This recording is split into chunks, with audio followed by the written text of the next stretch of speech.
Lexi just left SATINE, but are we really surprised? I knew this group's future would be tough, but I didn't expect that I would be making a video on a member leaving the group this early before they actually even debut. Like, it's not that long ago that I made a video talking about them, which you can go watch if you want.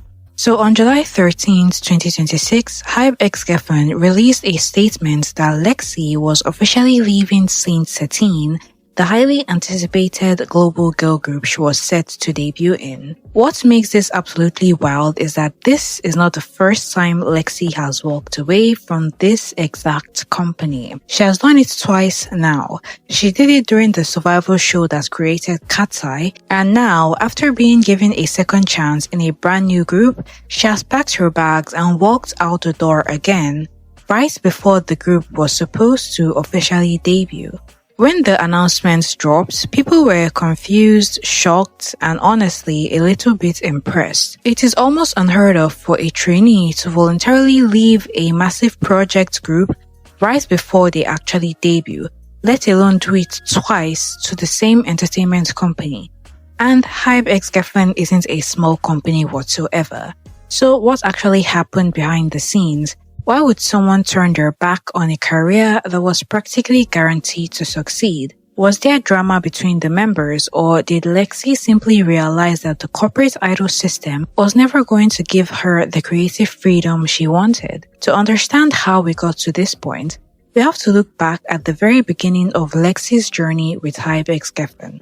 Back in 2023, Hybe and Geffen Records announced a massive global project called Dream Academy. The idea was to take girls from all over the world, put them through a K-pop style training system, and form a truly global girl group. It was a huge deal. They held auditions worldwide, and out of thousands of applicants, they chose 20 girls to compete on a survival show. One of those girls was Lexi Levin, representing Sweden. Right from the start, Lexi stood out. She was not just a great singer and dancer, she was also a creator.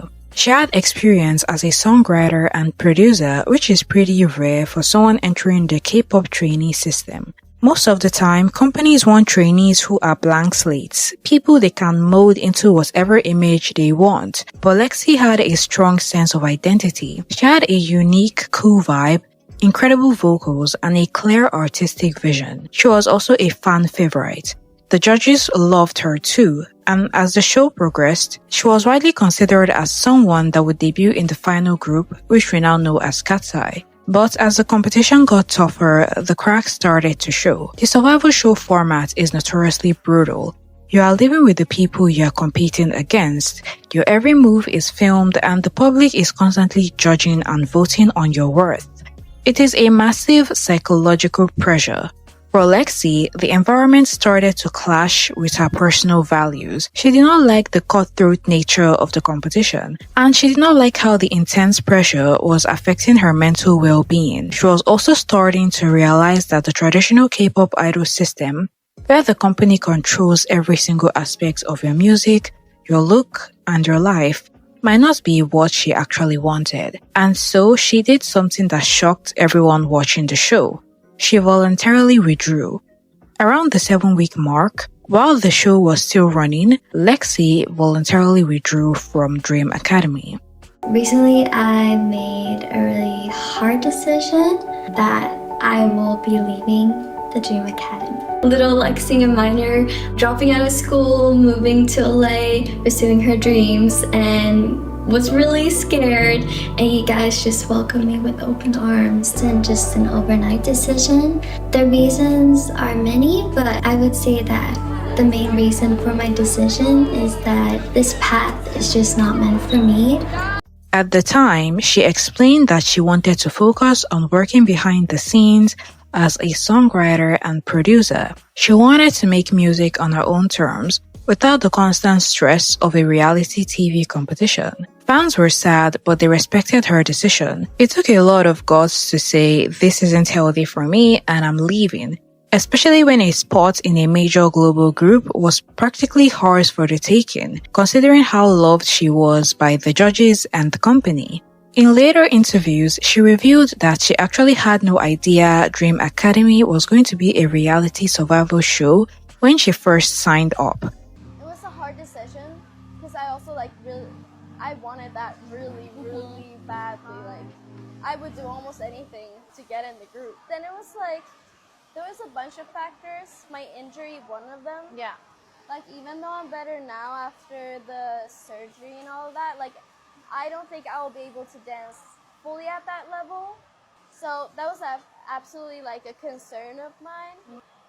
Everything that was like brought up like in the documentary, we didn't even know it was going to be a show. We knew that was their plan when we saw the documentary. Like Dream Academy, like when people were voting and stuff, they tell the audience that like, we're not telling the girls just yet, but this is the plan. And I was like, I'm just gonna like go with it. I think that we all worked so hard that I don't think any of us actually like deserve that. I think we all just wanted to showcase our passion. For me, I really wanted to show like my genuine like side, and I wanted to show like my whole self, not just a perfect picture of myself and like an image. I think it was so meant for me to be here, but it's also meant for me right now to step out. When she entered the program, she expected a traditional global talent training program, not a highly televised competition where young girls were forced to eliminate each other for views. The intense reality show environment started to severely take a toll on her mental well-being. In her post-show interviews, she explained that she simply could not stand the toxic, competitive nature of the system. She realized that the environment was completely unhealthy for her. So right from the jump, Lexie has a track record of walking away from a HYBE-X project. For a while, that seemed to be the end of the road for Lexie and HYBE-X. She went back to her life, and Cat's Eye debuted and went on to find massive success. But behind closed doors, the executives at the company knew they had lost someone special. They wanted her back.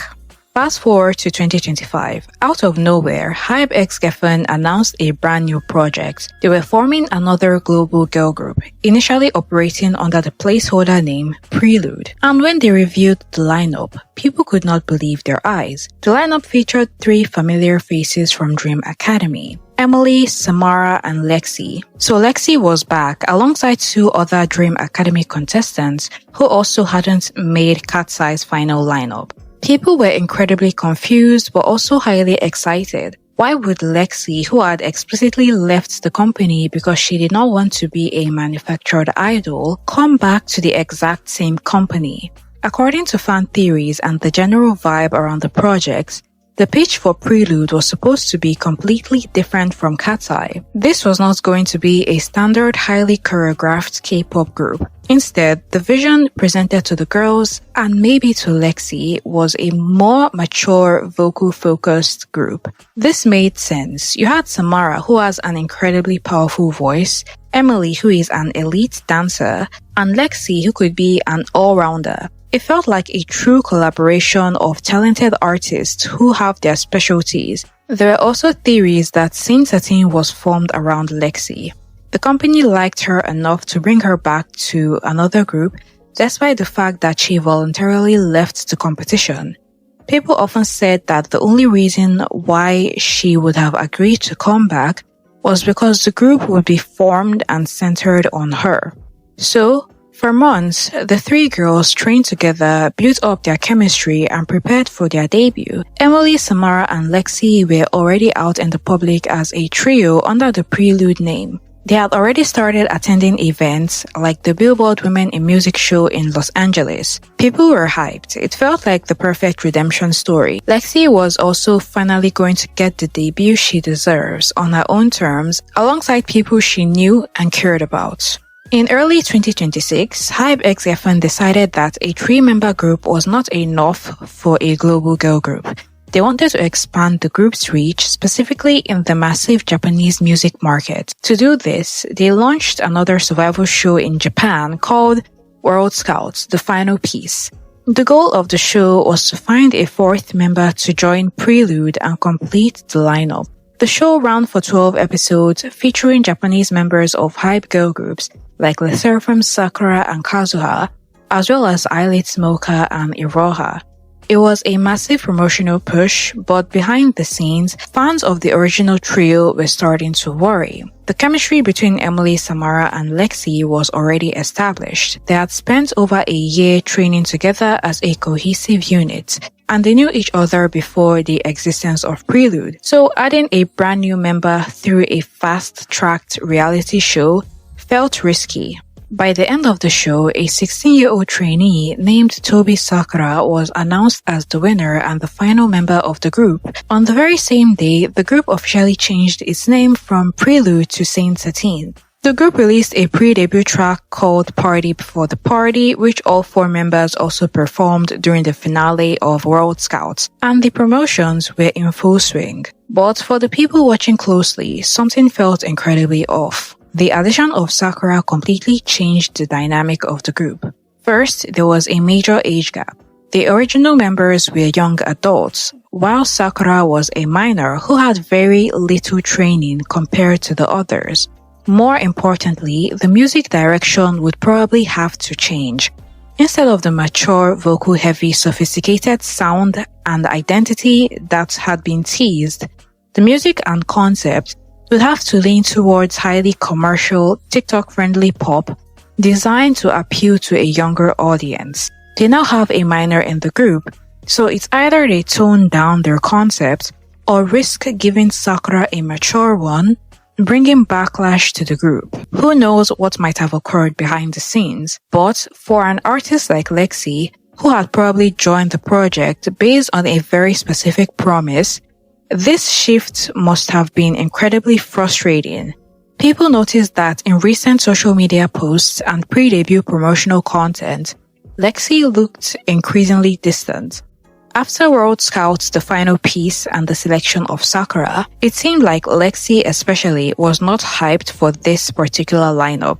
There were rumors of tension behind the scenes, not necessarily personal drama between the girls, but a general awkwardness because the group had been thrown together so quickly and were expected to depict this close bond image. The chemistry that Emily, Samara, and Lexie had built was disrupted, and they were forced to adapt to a completely new concept and a new member who was at a very different stage in her training. But for Hype X Geffen, everything looks like it was falling into place exactly how they wanted. A 4-member group, each member repping a different country, a viral pre-debut single, and a plan to debut properly sometime later in 2026. The 4 of them reportedly went to Coachella together and moved in together in Los Angeles as they prepped for the real debut. So in the weeks leading up to what should have been their official debut, people started noticing something small but odd. At public appearances and events like a World Cup screening in Los Angeles, only 3 members were showing up: Emily, Samara, and Sakura, not Lexie. Pictures kept getting posted of the group's official accounts and she just wasn't in them. So on July 13th, 2026, Hype X Geffen released a statement saying that after extensive and thoughtful discussions with Lexie regarding the group's future activities, both parties had mutually agreed to part ways. She was leaving SATINE and the company entirely. It also made a point of thanking her and wishing her well, while asking fans to keep supporting the group moving forward. And this part is important because it wasn't just about the group. The statement made it clear that Lexie wasn't continuing under Hype X Geffen in any form, not in SATINE and not as a solo artist under the label either. This was a full and complete exit from the company, not a small step back.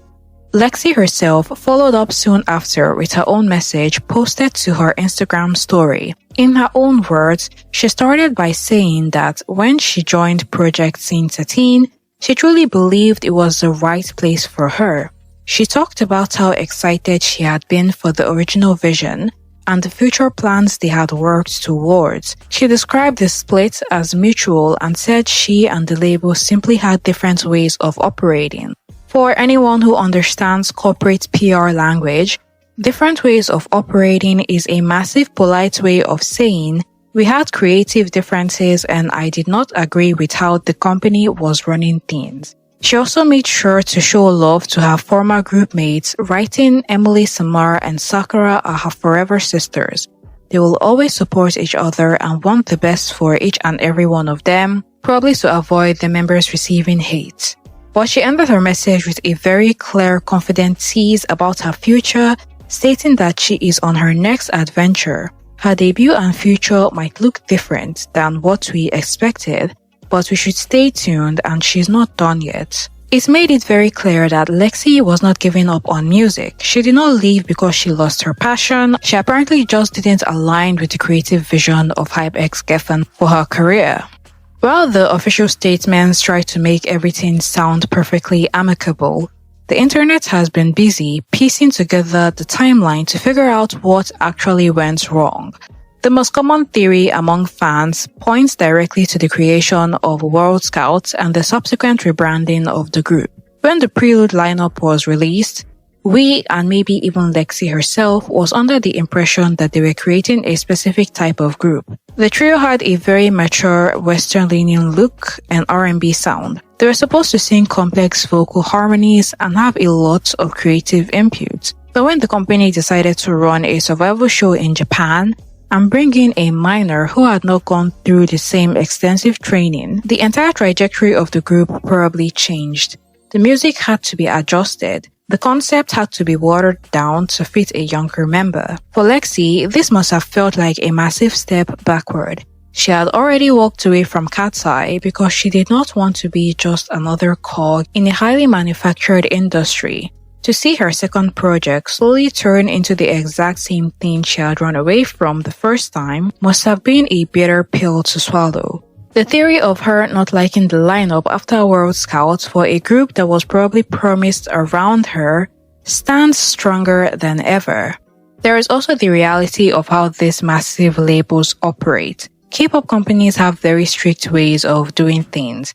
They expect absolute compliance from their artists. If a decision is made at the corporate level to change the group's concept, the artists are expected to smile and nod and execute it perfectly. But Lexie is simply not that kind of artist. She has consistently shown that she has very strong personal boundaries and values.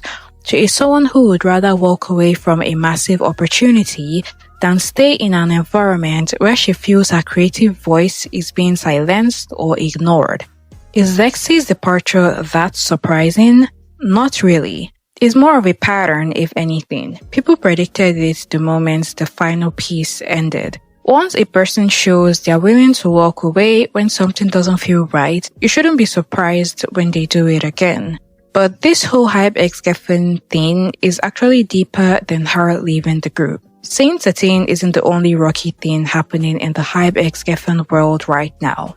Their first group, Cat's Eye, has been dealing with its own instability. Manon has been on an extended indefinite hiatus, and the label hasn't given fans a clear timeline for when or if she's coming back. It's gotten so bad that the remaining Cat's Eye members even had to publicly address the rumors around her hiatus. So when you look at the bigger picture, Lexie's exit from Saint SATINE isn't just random. It's becoming a common pattern, where the label's flagship group already has a missing member with no return date, and now their brand new group is losing a founding member before it's even officially launched. For a company that built its whole reputation on these two global girl group formula working smoothly, that's a rough stretch to be dealing with back to back. My thoughts on all of this is that I think Western artists just aren't used to the K-pop ways of doing things. I've seen people point out that it's the European members who are leaving,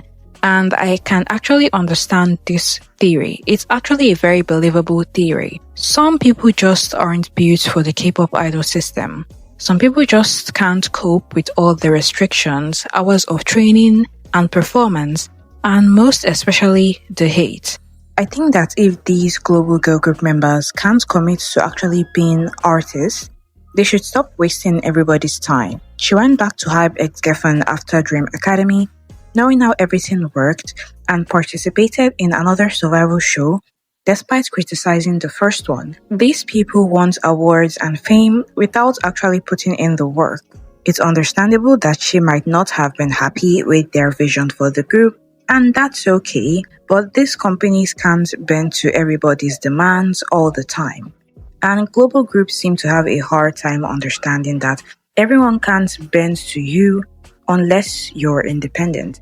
Even Western music labels are strict with their artist contracts. The members of Western girl groups want the company to do what they want and adapt to their demands, and that is not the case. The last time they did give a group that kind of freedom, they ended up in a legal battle with the artists lying about mistreatment, despite them even having favoritism claims at one point. The only way for Lexie to get what she's looking for is to go independent. I do not agree with how HypeXGeffen does things almost all the time. I very well do not like the fact that they might change the original concept we expected for Saint Satine. I detest how they've been handling Cat's Eye, and I think they're very stupid for bringing back someone who left voluntarily in the first place and building a group around her. But I also don't support people who know they can't handle the pressure of being an artist coming to waste everybody's time. These opportunities could have gone to people who actually wanted the spot. And K-pop stans supporting this behavior of wanting companies to bend to everybody's demands is why we'll most likely keep having dozens. It could also be that maybe she could not handle the backlash of being under a hype group. We're all seeing what's happening with Cat's Eye right now, and maybe Lexie couldn't handle that type of pressure. I mean, Saint Satine was already getting hate right from their World Scouts performance. To debut as a hype artist, you have to have tough skin because you will be hated on and treated worse than idols who are sex offenders. And I don't really blame anyone who's scared of not wanting to go through all of that. In a way, her departure is incredibly embarrassing for HypeXGeffen. They spent a massive amount of money and resources building a group around her, only for her to leave before they could even launch. It raises a lot of questions about how the company manages its talents and whether their highly structured corporate approach is compatible with non-K-pop artists. So what does the future hold for Saint Satine? With Lexie gone, Saint Satine is in a very difficult position. They are currently down to a trio, Emily, Samara, and Sakura. The company has stated that they will continue to support the group's path to debut. But of course, people are incredibly skeptical about how successful they can actually be now. Lexie was a core part of this group's musical identity. She was the support vocalist alongside Samara. Now the vocal burden falls almost entirely on Samara, as Emily and Sakura are primarily known for their dancing rather than their strong vocals. So will HypeXGeffen debut them as 3 members? Will they pick another Dream Academy contestant that didn't make it to the lineup? Or will they hold another competition? Or just add a random person that nobody knows about? The hype around Saint Satine has definitely taken a massive hit.